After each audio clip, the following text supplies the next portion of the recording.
Assalamualaikum warahmatullahi wabarakatuh. Waalaikumsalam warahmatullahi wabarakatuh. Alhamdulillahirrahmanirrahim. Puji syukur kita kembali lagi dalam kesempatan ini podcast yang Entrepreneur School Sangkan Keringat Yogyakarta.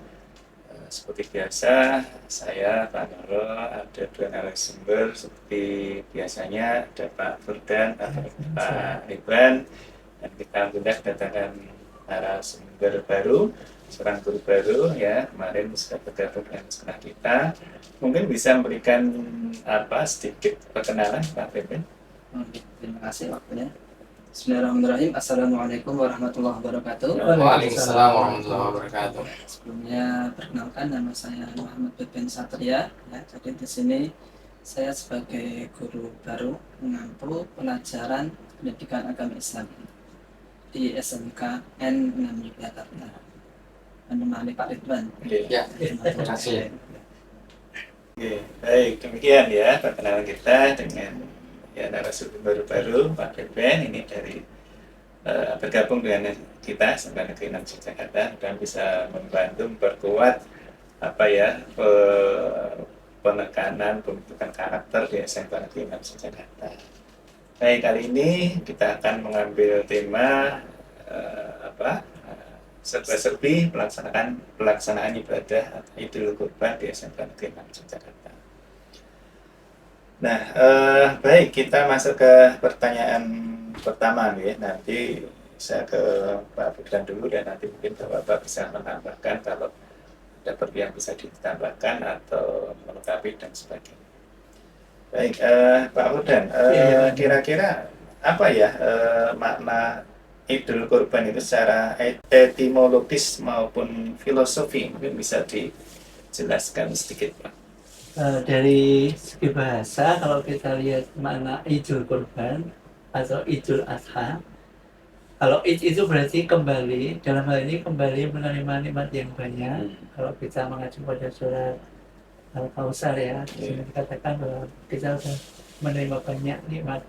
Kemudian kalau dari Adha itu berarti bisa berasal dari kata udhiyah atau hewan korban, maka Idul Adha kembali menerima yang banyak dengan beribadah korban. Kalau dari bahasa korban sendiri kita sering mendengar sebenarnya dari kata korban yang nanti dekat, sehingga ibadah korban ibadah untuk mendekatkan diri kepada Allah dengan cara melakukan penyembelihan hewan korban. Secara umum itu ya Pak Belian. Kalau dari segi bahasa ya. Mungkin bisa menambahkan Pak. Dari segi bahasa juga karena Adha tadi udhiyah ya, yang maknanya hewan persembelihan, makanya kenapa di hari raya Idul Adha itu yang menjadi patokan itu ya penyembelihan hewan kurban, baik sapi, kambing ataupun unta ya. Kalau di Indonesia nggak ada unta ya berarti kerbau dan lain sebagainya. Mungkin secara filosofinya Pak. Kalau dari segi kultur yang ada di Indonesia, bahwa kurban itu memang sudah sangat melekat dalam kehidupan orang Islam di Indonesia, bahwa kurban itu sendiri itu sama dengan syiar Islam. Jadi ada istilah itu yang disampaikan beberapa ustadz itu, bahwa memang orang Islam itu harus ada semacam ritual yang bisa mendekatkan diri kepada Allah Subhanahu wa Ta'ala. Jadi jangan disalah artikan bahwa kurban atau memotong hewan kurban itu kayak kelihatan penyiksaan atau sadis dan semacamnya. Ini perlu dipahamkan bahwa ini adalah ibadah ya, hukumnya sunnah muakkad ya. Sebenarnya hikmahnya lebih banyak ke sosialnya ya Pak. Iya betul. Kadang-kadang itu berbagi. Nah, kadang-kadang juga orang-orang yang subjektif terhadap Islamnya itu dilihatnya yang itu aja, tidak bisa mendorong untuk memotivasi orang mengerti bahwa ternyata ini kebaikannya, kemuliaannya luar biasa. Itu Bang Nur. Ya. Baik, pertanyaan yang berikutnya Pak. Nah, mungkin ke Pak Atipan. Mungkin bisa dijelaskan Pak sejarah atau latar belakangnya ibadah kurban itu. Apakah ada sejarahnya atau kemudian sudah tertulis di Al-Quran diperintahkan seperti itu? Mungkin bisa dijelaskan. Kalau sejarahnya mulai dari Nabi Ibrahim, ya Nabi Ibrahim dan anaknya Ismail. Tapi di sisi lain juga ada hal yang kita harus review kembali bahwa di zaman Nabi Adam alaihissalam itu juga ada semacam pengorbanan yang sifatnya itu berupa hasil usaha. Qabil dan Habil. Nah ini salah satu ujian kepada manusia, mau nggak mengeluarkan sesuatu, mau nggak mengorbankan sesuatu kepada Allah ketika diminta oleh Allah Subhanahu Wa Taala untuk berkurban. Nah ini salah satu hal yang harus dijadikan sebagai pelajaran bahwa ternyata manusia itu kadang-kadang tidak sadar bahwa itu punya Allah, diminta, ternyata dia punya niat tersendiri. Misalnya Qabil ini sosok saudara yang memang sudah punya karakter yang agak sedikit beda dengan Habil. Habil ini ketika mengorbankan yang diminta oleh Allah Subhanahu Wa Taala, hasil hewan ternaknya disiapkan yang bagus-bagus, yang terbaik, yang mulia. Alhamdulillah diterima oleh Allah Subhanahu Wa Taala. Nah Qabil ini maaf ya bisa dikatakan ditolak karena apa? Dia niatkan sesuatu yang memang ngapain saya keluarkan sesuatu yang saya usahakan, terus saya diminta untuk mengeluarkan, saya pilih yang busuk-busuk aja deh, yang tidak baik aja. Nah tertolak. Nah inilah jadi pegangan kita nanti ke depannya. Ya, gitu Bang Goro dan teman-teman semuanya. Jadi intinya pengorbanan itu untuk mendekatkan diri pada Allah ya. Jadi ketika kita mengorbankan ya harus yang terbaik dari kita. Iya betul, mulia. Kalau dari sejarah sebenarnya kronologinya kan semenjak kita puasa Pak. Ketika puasa itu kita kan sudah dilatih. Latih adalah mempersembahkan sesuatu yang terbaik, termasuk mengorbankan yang kita korbankan ketika puasa dan keinginan kita. Kita sebenarnya ingin makan, ingin minum, tapi kita dan itu pengorbanan yang terbesar dari manusia. Karena hal yang terbesar dari seseorang itu adalah keinginannya. Ya, dari ketika kita mempersembahkan keinginan itu ada keinginan yang terbaik bagi manusia, kita persembahkan kepada Allah, mentaati kepada Allah, itulah pengorbanan yang sejati. Masya Allah, berarti gini Pak Ustadz dan teman-teman semuanya, saya melihat di Semenkandang luar biasa pengorbanannya ya, terutama guru, karyawan dan teman-teman yang lainnya luar biasa untuk berbakti kepada nusa dan bangsa, kepada agama. Mulai jam 7 bukan jam 7 malah jam 7 mungkin sudah disiapkan dari rumah. Pulang nanti jam 4 atau setengah 4. Luar biasa, pengorbanan yang luar biasa. Kalau itu diniati mendekatkan diri kepada Allah, itu bisa bernilai pengorbanan. Makanya momen ini pas banget kita sedikit mengangkat bahwa betapa indahnya berkurban itu. Dan itu bisa jadi ya buah jadi puasa kan. Jadi karena kenapa ibadah kurban pelaksanaannya sesuai kita puasa. Ketika kita puasanya berhasil, pasti insya Allah ada semboyan atau semangat untuk berkorban. Karena kita udah berlatih mengorbankan keinginan, dan keinginan itu ada yang terbaik dari seseorang. Dari menahan nafsu tadi. Iya. Kalau ditarik lagi ke atas ya berarti kembali ke siapa?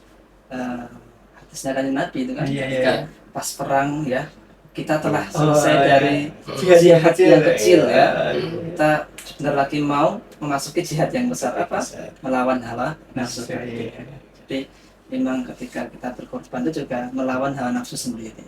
Itu yang paling susah. Termasuk Qabil tadi kan karena ketidakberhasilan dia menahan keinginannya. Ini menarik nih yang disampaikan Pak Ustadz Bebeng ini. Saya mau tanya berkaitan dengan nafsu nih. Iya, karena ada yang pernah saya pernah dengar ini bahwa ternyata penyembelihan itu punya makna juga. Ternyata menyembelih sifat kehewanan, kebinatangan manusia gitu loh. Ya kan, ini perlu sedikit diangkat.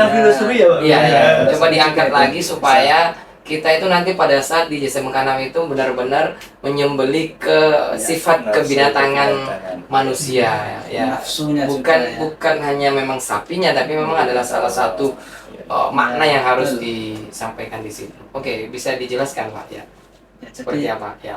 Memang ketika kita berkorban ya, mengorbankan itu kan diawali dari harta kita kan, membeli hewan, membeli korban tadi. Nah, berarti kita mau nggak mau itu harusnya yang tadi uang atau finansial yang buat ini kita korbankan untuk Ya, kepentingan ya tadi, supaya untuk membatasi nafsu kita untuk membeli apa jadi kita dekatkan untuk ya tadi yang dikatakan Pak Sultan tadi, untuk qarib ya, dekat dengan Allah tadi. Makanya finansial kita sisihkan untuk qarib dengan Gusti Allah tadi. Makanya ujiannya yang kedua ketaatan tadi ya, ketika Allah memerintahkan kita berkorban dengan menyembelih hewan korban, sebenarnya yang sampai kepada Allah bukan dagingnya, bukan darahnya ya, tapi yang sampai kepada Allah adalah ketaatannya. Ayana Allah gitu ya. Iya. Walati ma'uha walakiyana taqwa minkum. Yang saya sukai Pak Ustadz ini karena bukan cuma logikanya, tapi karena dasar hadis dan ayatnya yang ayana Allah ya. Jadi enggak sampai Allah itu enggak cuma daging sampai darahnya aja, tapi yang penting itu takwa. Oke. Terima kasih. Iya. Oke, pencerahan bagi saya yang orang umum ya. Jadi kaitan dengan awalnya dari puasa, kemudian nyambung ke korban, kemudian yang dikorbankan itu sebetulnya nafsu kita, bukan hewan yang kita beli dengan harga ratusan juta, mungkin miliaran gitu ya, tapi ternyata bukan mandek sampai di situ. Yang justru yang hakikatnya yang kita sembelih itu nafsu kita nih, supaya tidak berlebihan mengejar dunia, mungkin seperti itu. Menarik sekali, makin luas pembicaraan kita, tidak terkungkung di pengertian menyembelih kurban itu tadinya, ternyata bisa diperluas, bisa ditarik hubungan makna kesana kemari, dan itu menjadi pencerahan yang berbeda dengan selama ini yang mungkin saya tahu nih, mungkin juga pemirsa tahu. Baik, mungkin pertanyaan berikutnya. Nah sekarang siapa orang yang diharuskan atau terkena kewajiban untuk berkorban itu gitu? Kemudian kalau ada ketentuan orang yang mampu, ya yang mampu itu ukurannya kriterianya seperti apa? Karena kan pernah ya ada di berita di medsos kemarin viral juga, jadi ada seorang pemulung yang sebetulnya kalau dari segi kesehariannya mungkin kekurangan ya, tapi dia dengan ketekunannya mengumpulkan uang sedikit demi sedikit sampai hari-harinya bisa mengumpulkan uang yang bisa untuk membeli hewan kurban berupa kambing ya ketika itu.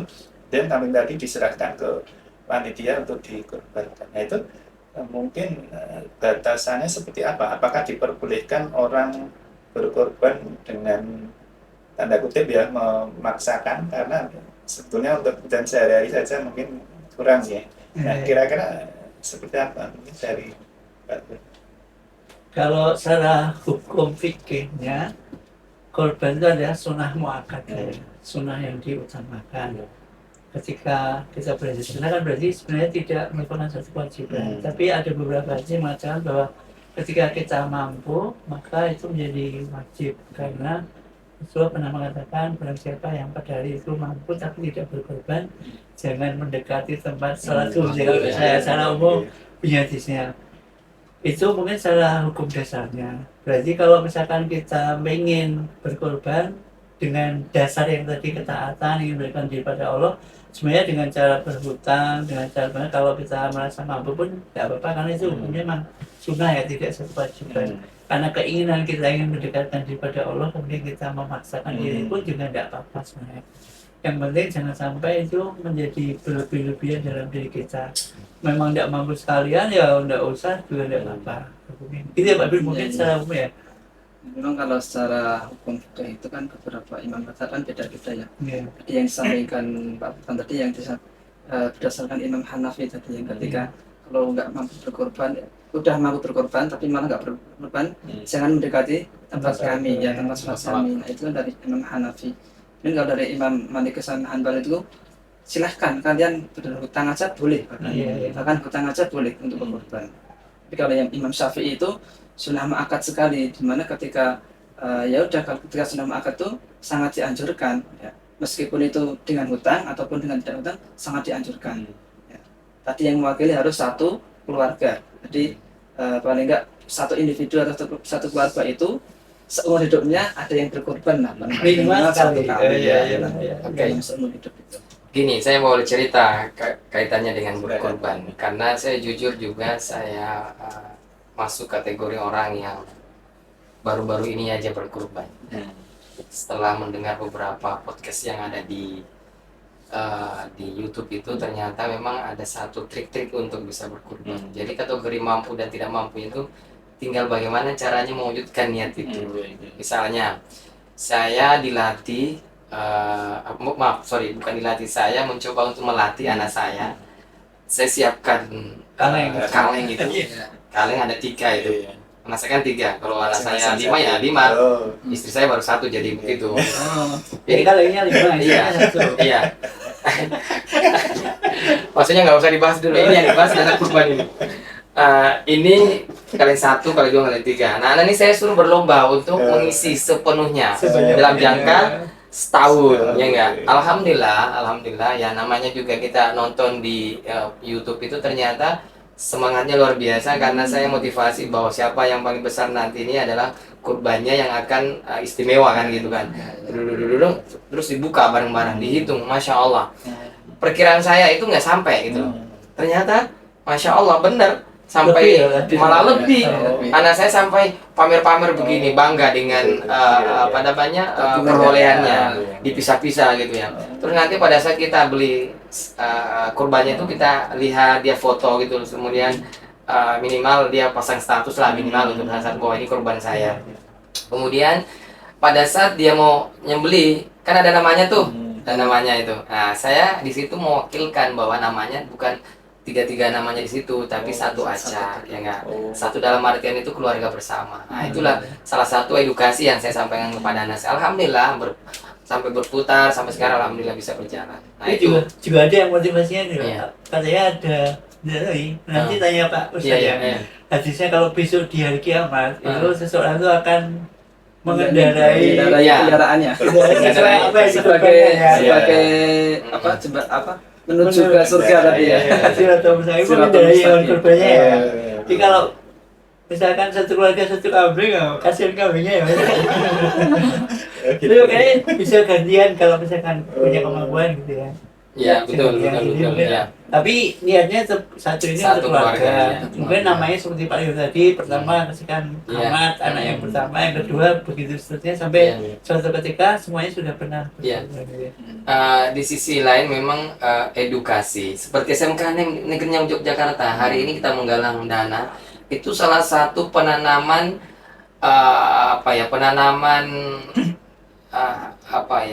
beribadah dengan basic ya, karena niatnya untuk patungan, untuk bisa berkurban itu luar biasa, sampai diingat nanti sampai ke depan. Itu yang didapat dari karakternya, dari kerjasamanya, betul. sosialnya, berbaginya, simpatinya, itu memang karakter yang bisa tumbuh dari rasa berkorban tadi gitu Pak. Karena kembali ke makna Idul Adha tadi yang awal, karena tadi Idul Adha itu yaumul akl wa syarab, jadi dimana kita itu hari makan dan minum di situ ya.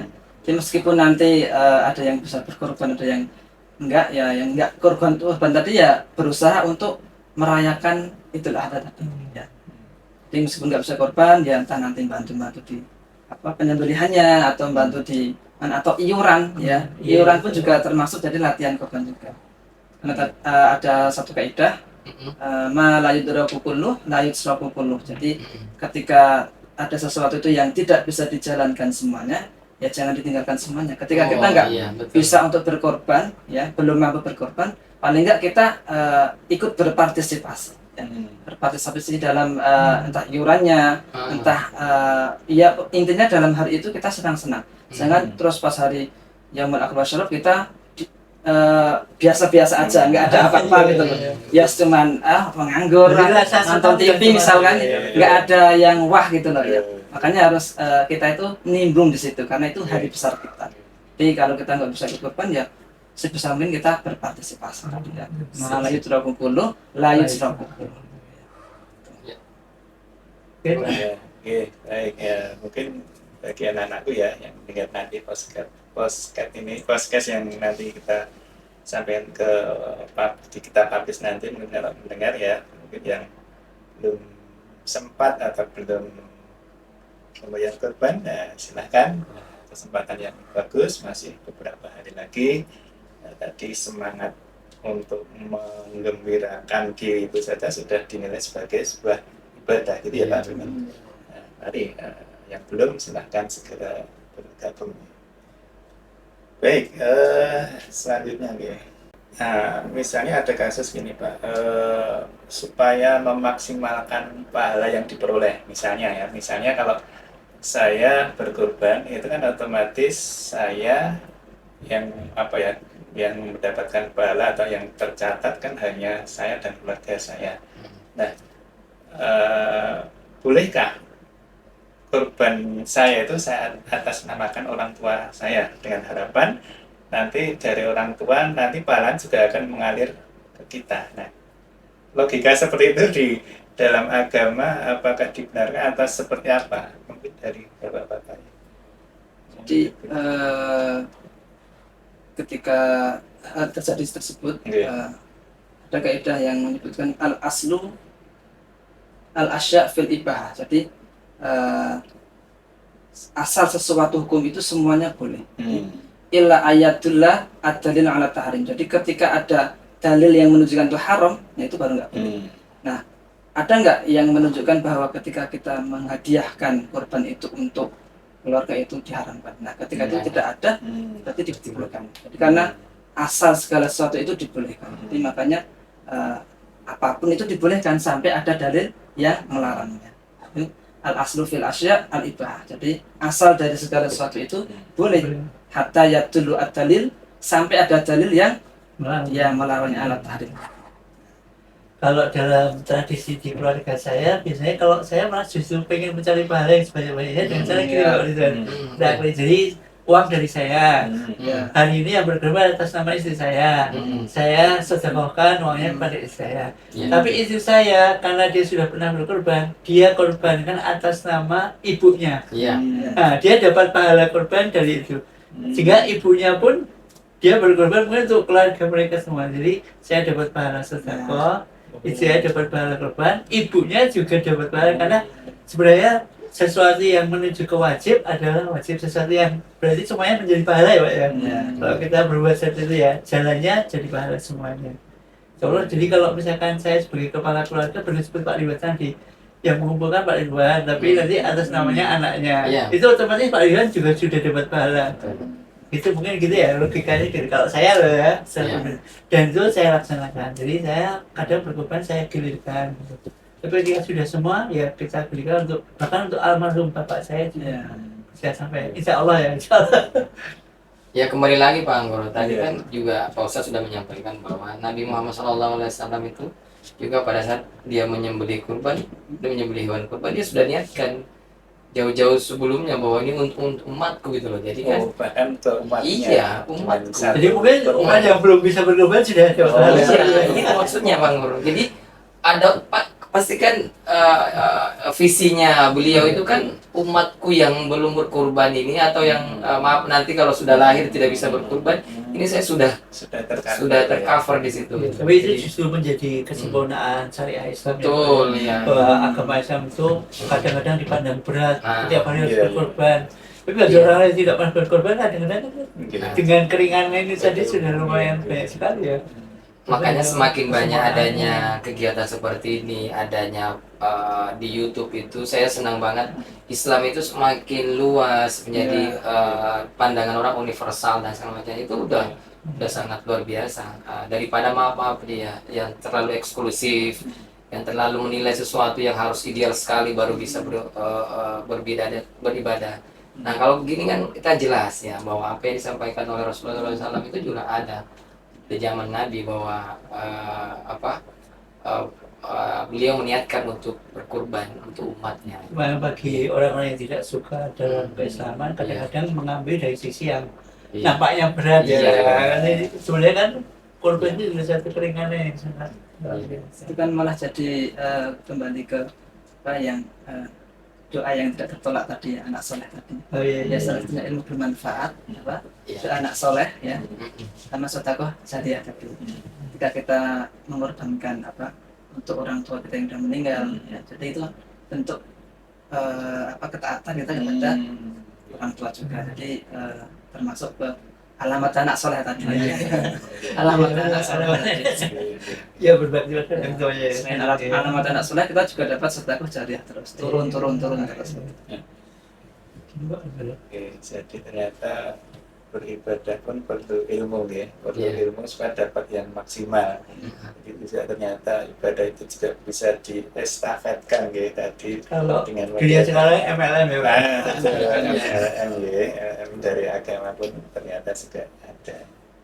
Ya makanya itu ya terutama juga SMK 6 kita itu membuka kegiatan seperti ini supaya ini syiar Islamnya itu anak-anak yang belum begitu paham Iya, di kelas betul. secara pelajaran formal. Iya. Nah inilah pelajaran-pelajaran seperti ini harus memang menjadi sebuah sumber yang langsung bahwa oh ternyata pemotongan hewan seperti ini. Aduh, makanya nanti bisa ditanyakan Mbak tentang ada aturan dilarang apa namanya kalau potong kuku Rambut. terus rambut. Nah ini perlu sedikit diangkat lagi Oh, untuk itu. iya. Ya Bang Baru silakan. Ya, betul. Ini langsung aja menyambung tadi ya. Ya. Ada aturan untuk tidak boleh memotong kuku, memotong rambut itu berlaku untuk binatang sembelihannya atau penyembelihnya atau sohibulnya atau seperti apa tuh? Oh, ini gimana kalau itu? Kalau ya tadi kalau saya itu selama belum ada dalil yang melarangnya itu tidak menjadi masalah.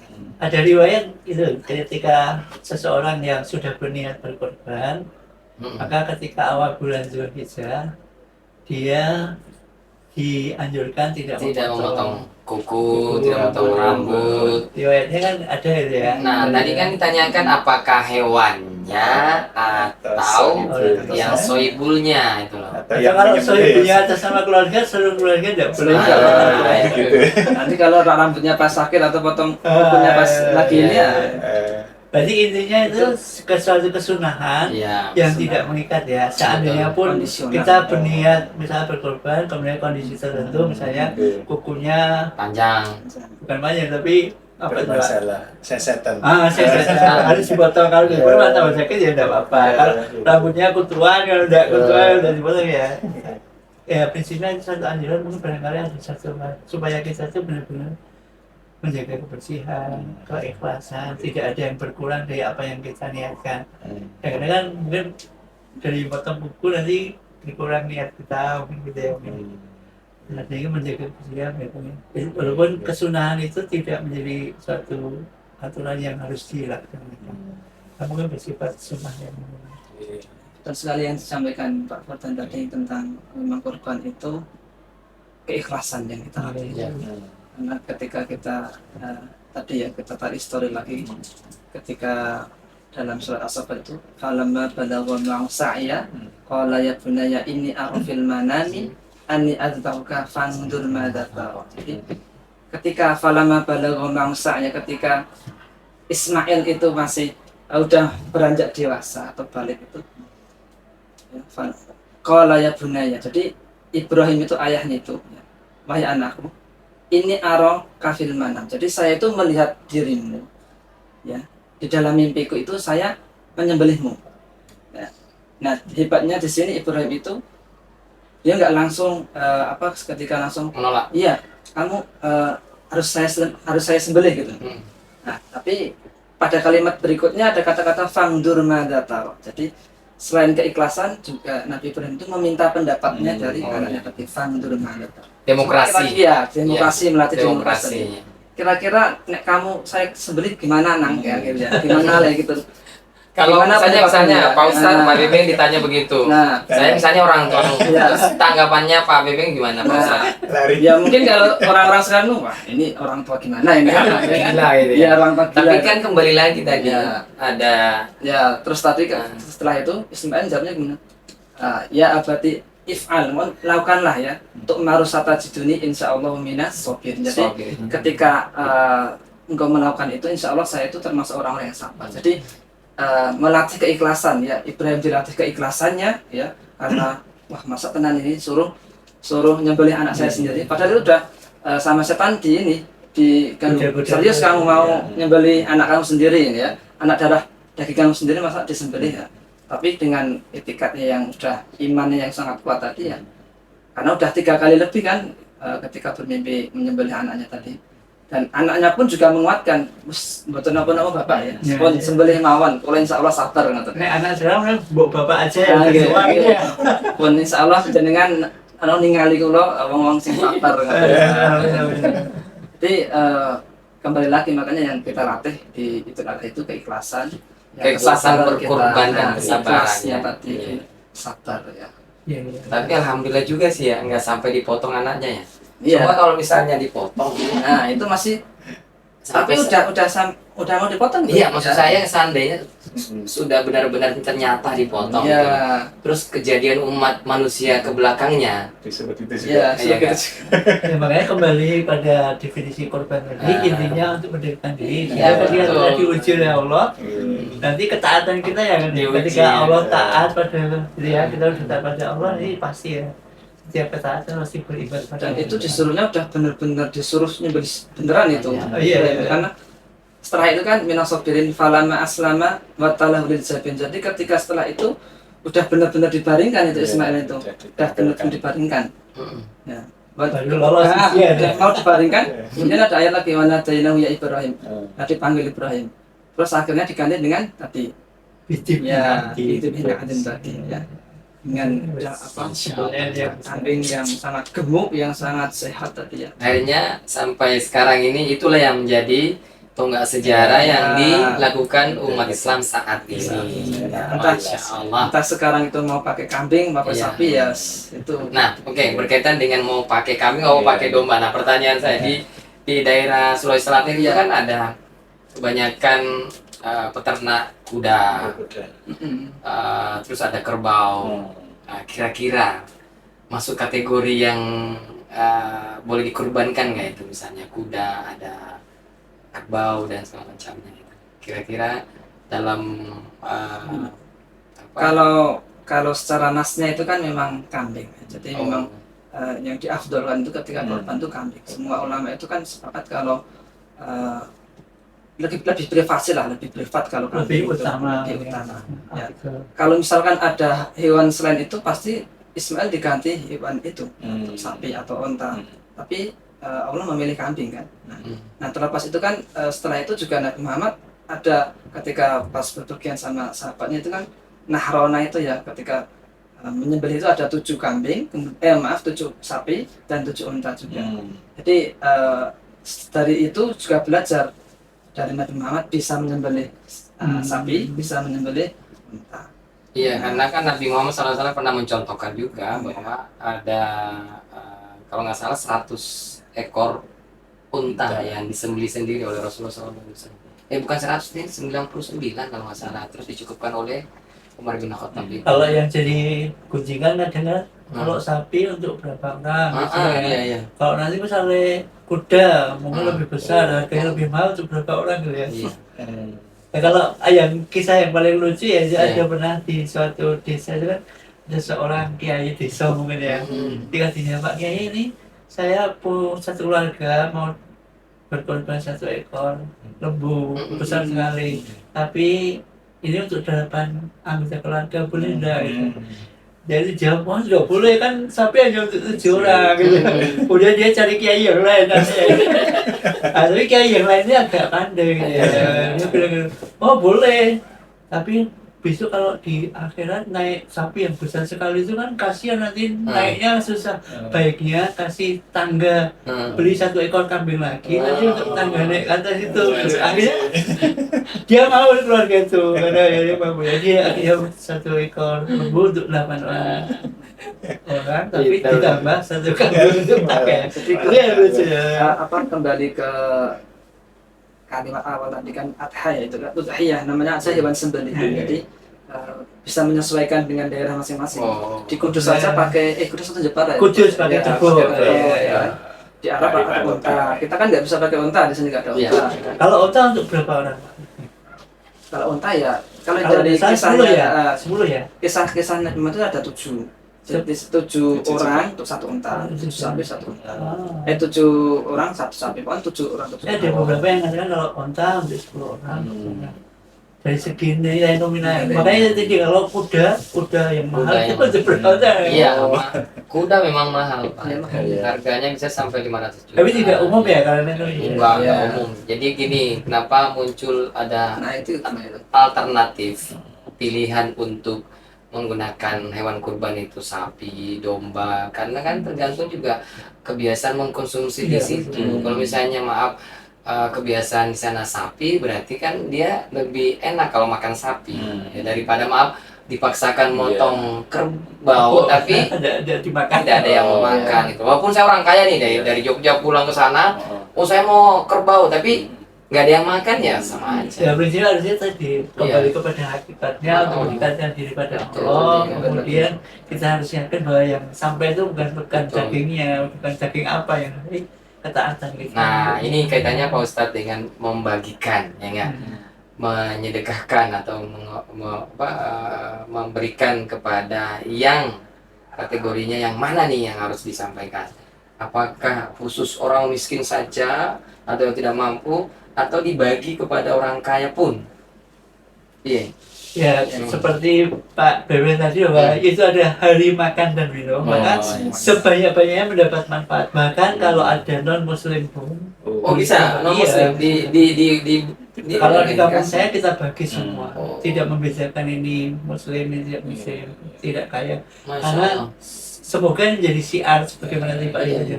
Masuk Jadi siapnya. jangan sampai ada orang yang hari Malah itu tersakiti. tidak bergembira, ya. Karena itu hari raya. Harinya makan dan minum. Hari makan. Dan orang yang berkorban itu juga makan dan minum kan. Iya, iya. Kecuali kalau yang ini ya, kalau yang korban wajib. Iya. Kan ada korban wajib sama Nazar, korban ya. nazar tadi. Kalau korban nazar kan memang kita nggak boleh makan daging dari tadi. Nazarnya itu. Tulangnya ya. Iya. Itu saya nazar untuk korban Iya. ketika memperoleh sesuatu kan nazar Iya. ya. Kita nggak boleh makan. Oh. Tapi kalau korban yang biasa itu kita masih boleh. Iya. Oke. Oke. Kayaknya sudah sangat luar biasa. Iya. Saya senang adanya Pak Ustadz Peming ini karena apa? Dia Kali aja ada. Nah, menguatkan sekali. Iya, dari podcast kita yang lalu. Alhamdulillah besok kita buat lagi yang lebih apa ya, lebih tajam lagi lah. Kalau bisa malah setiap hari ada Momen-momennya. hari besar Israel. Oke, ya. Dari kan Kita- ada kita- tahun Iya. baru Islam. Alhamdulillah tadi apa ya, artinya kita bisa menyampaikan ini supaya apa, ini menjadi edukasi kepada Iya, anak-anak kita. Oke, Kayak gitu ada. cukup ya. Baik, oke. Mungkin itu Pak Burdan, Pak Burdan, Pak Ya, Terima terima kasih kasih. atas kehadirannya, terima kasih atas ilmunya, membuka wawasan baru khususnya bagi saya dan pada pemirsa pada umumnya yang bisa kita simpulkan hari ini mungkin berkorban itu satu keikhlasan, yang kedua berkorban itu yang kita korbankan nafsu kita, nafsu kebinatang kita yang harus kita korbankan, bukan semata-mata hewan kurbannya yang mahal, yang besar, yang banyak itu menjadi kesekian kali ya yang kita perhitungkan, yang menjadi poin utamanya yang membunuh kehewanan kita, membunuh nafsu kita. Mungkin begitu yang kita sampaikan. Terima kasih atas kehadiran Bapak. Ya. Dan kita bisa ketemu lagi di event-event selanjutnya, hari besar, lebih menarik lagi. Ya. Kita kulik kira-kira apa yang menarik kita angkat nih. Iya, iya. Mungkin demikian. Terima kasih. Assalamualaikum warahmatullahi wabarakatuh. Waalaikumsalam warahmatullahi wabarakatuh. Pak Burdan. Iya. Ya. Oke.